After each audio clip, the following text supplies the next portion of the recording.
Se olharmos para o nosso passado, vamos nos deparar com grandes invenções e grandes descobertas que mudaram a ciência como conhecemos e nos deram uma melhor qualidade de vida e mais conhecimento.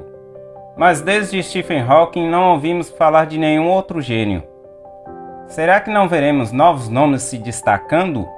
Onde estão os gênios da atualidade? Bom dia, boa tarde, boa noite, seja lá em qual momento você estiver assistindo esse vídeo, saiba que você é muito bem-vindo ao canal Casos e Alguns Fatos.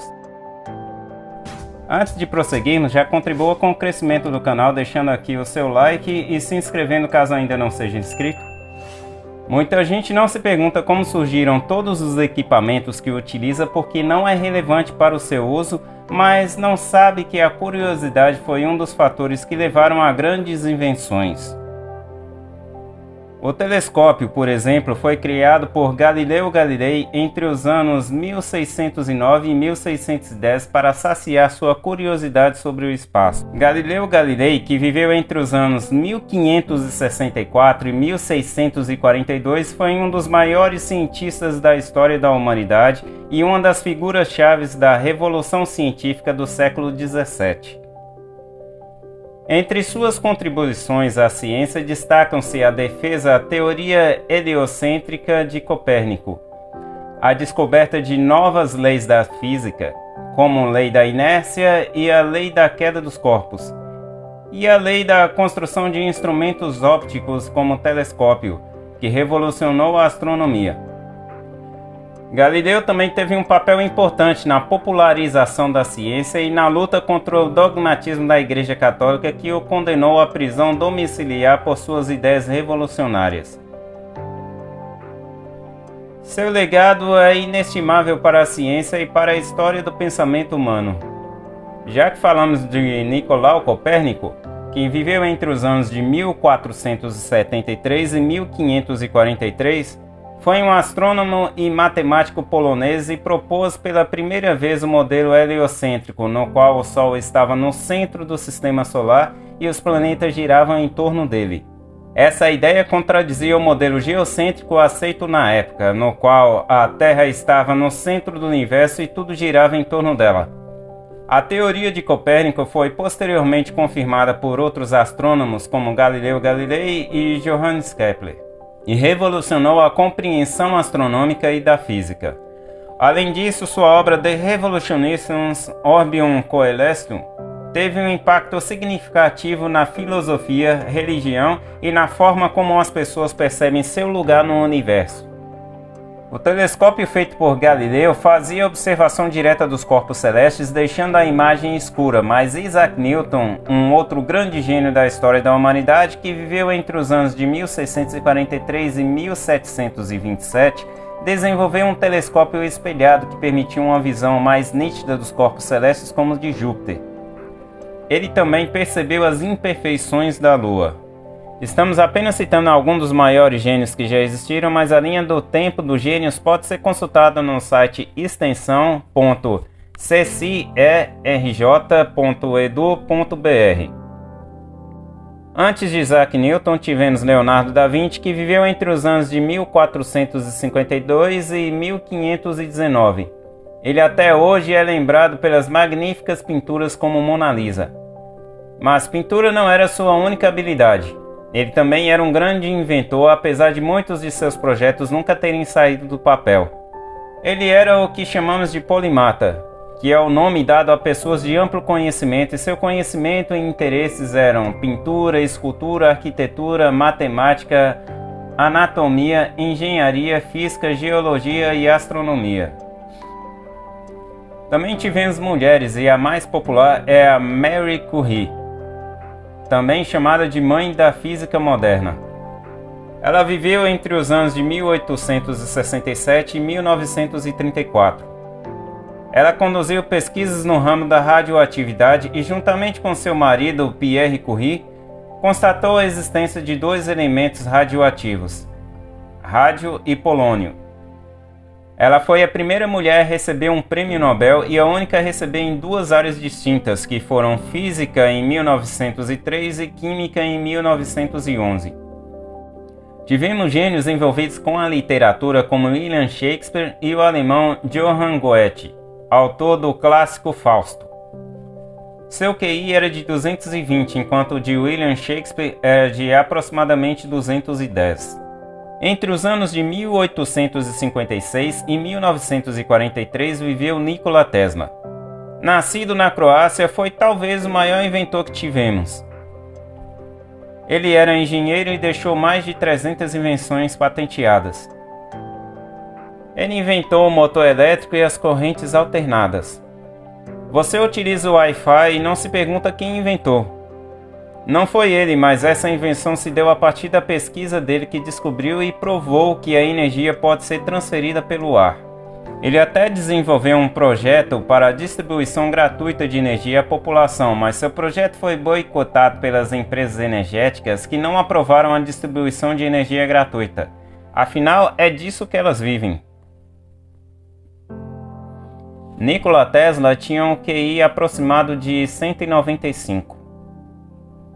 E não há como falarmos de gênio sem mencionar o maior gênio da humanidade, Albert Einstein.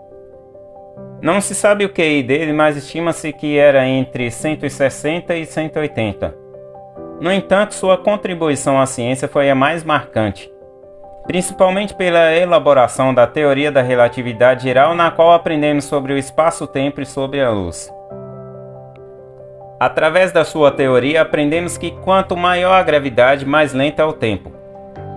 Isso foi muito bem exemplificado no filme Interestelar, no qual havia um planeta orbitando muito próximo de um buraco negro e com isso girava em torno dele a 80% da velocidade da luz.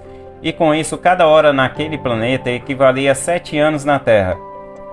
E isso não é só na ficção, foi comprovado na teoria da relatividade geral de Einstein através de cálculos complexos que isso é realmente possível. Através dele descobrimos que a viagem no tempo é possível. Não como mostram os filmes, mas digamos que um astronauta passe um tempo no espaço, como ocorreu com o astronauta soviético Sergei Krikalev. Ele passou mais de 10 meses no espaço e viajou a 28 mil km por hora. Segundo a teoria de Einstein, o tempo passa mais lentamente para quem está em alta velocidade. Assim sendo, se a pessoa conseguisse viajar na velocidade da luz, o tempo pararia para ele. Não foi o caso do astronauta soviético, mas em função da alta velocidade com a qual viajou, acabou avançando no tempo em alguns segundos. Entre todas as descobertas de Einstein, essa é a mais intrigante. Suas teorias servem como apoio à ciência até hoje. E saber que o tempo e o espaço podem ser esticados foi talvez a maior descoberta da humanidade graças a Einstein. Nosso último gênio foi Stephen Hawking, seu QI era de 160, o mesmo de Bill Gates. Hawking dedicou sua vida ao estudo de buracos negros e tudo o que sabemos sobre ele é graças aos estudos de Hawking. E por que não tivemos mais nenhum gênio? Na verdade, tivemos e ainda temos. Para você entender o motivo deles não aparecerem mais nos livros e notícias, vou contar o caso de um professor que tive na faculdade. Ele lecionava a gestão de qualidade. Ao ser contratado por uma fábrica, disseram a ele que a intenção da organização ao contratá-lo era que ele encontrasse brechas nas leis regionais que garantissem maior lucro. A fábrica produz hidrômetros e, após muito estudo, viu que nenhuma lei especificava a espessura do metal do aparelho. Eles então reduziram a espessura, deixando mais leve, pois utilizava menos material e com isso reduziu o custo da operação, permitindo assim a ampliação da receita da organização. O que as empresas querem são pessoas inteligentes para maior lucratividade. Então já temos ideia de onde se encontram gênios. Mas há gênios em todas as áreas. Em Montes Claros, cidade situada no norte de Minas Gerais, identificaram um homem cujo QI é de 143. Ele foi incluído na lista de homens mais inteligentes do mundo e a profissão dele é arquiteto. Nem todos os gênios estão ligados à ciência. Com isso, podemos concluir que os gênios da atualidade estão em áreas de pouco reconhecimento e em empresas privadas. Mas por que esses gênios não têm seus nomes expostos na mídia? Quando alguém é contratado para uma empresa com a finalidade de garantir mais lucro, explorando seu intelecto, toda descoberta e invenção feita enquanto presta serviço para o seu empregador dão credibilidade ao contratante. Não se publicam os nomes dos envolvidos no projeto do foguete que aterrissa no sentido vertical, mas sim a SpaceX, que é a dona do projeto. Mas qual a diferença de antes para agora? Por que antes eles tinham mais visibilidade?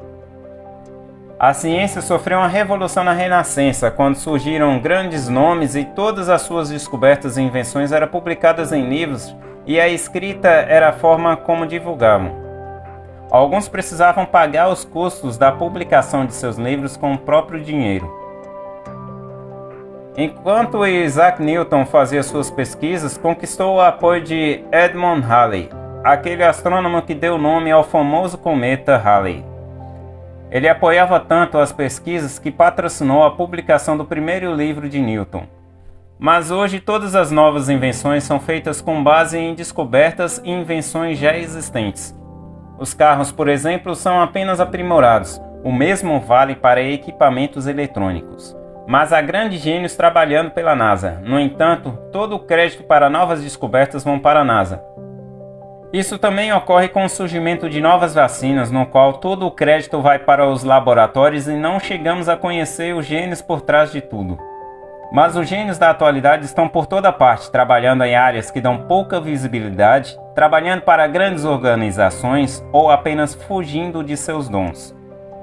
A BBC News publicou em 17 de abril de 2015 uma matéria na qual fala da desvantagem de ser inteligente.